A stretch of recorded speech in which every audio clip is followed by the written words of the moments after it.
The science behind Devon Larratt's pronation.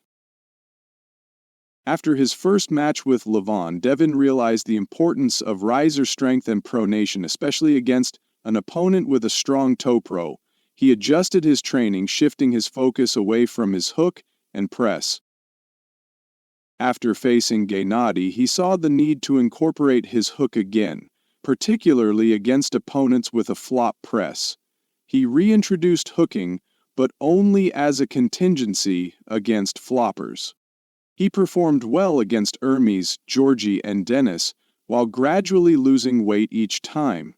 His poor diet and eating habits likely contributed to the weight loss, leading him to believe that body weight might not be as important as he once thought. In his second match against Levon, Devon was able to stonewall him in the first round due to improvements in his riser and pronation. This icebreaker move, which he frequently talks about, gave him a better hand position. However, he ultimately lost because of a lack of back pressure and hook strength, which prevented him from opening Levon's arm. Levon was able to press, and Todd rolled him 4 times while largely ignoring the hand. This experience reminded Devon, similar to his second match against Michael Todd, that body weight, hooking, cupping, and pressing are critical.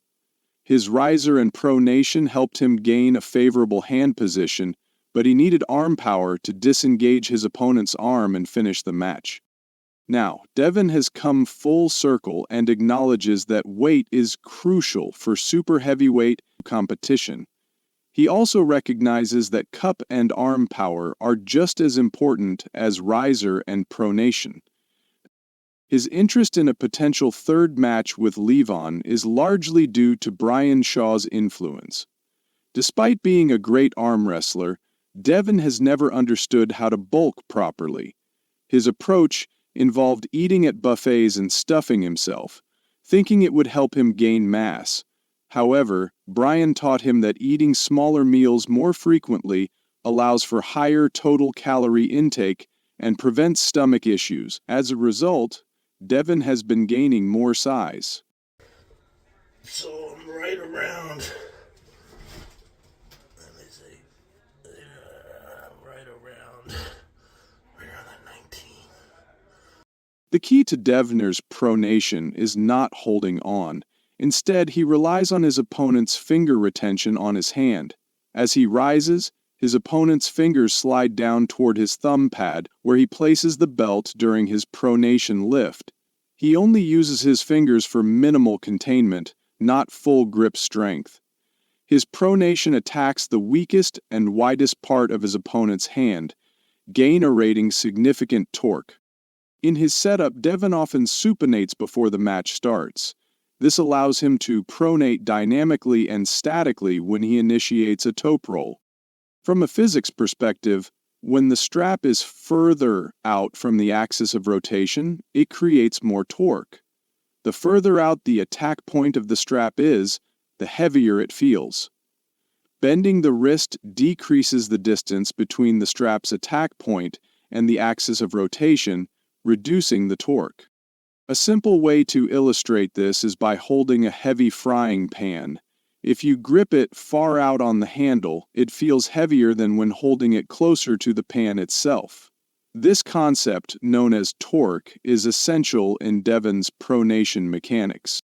If a line were drawn from the bicep tendon insertion in the forearm through the center of the wrist, the lever created by a straight wrist can be minimized with ulnar deviation. At approximately 30 dg of wrist extension, maximum grip strength is achieved without significantly affecting grip endurance.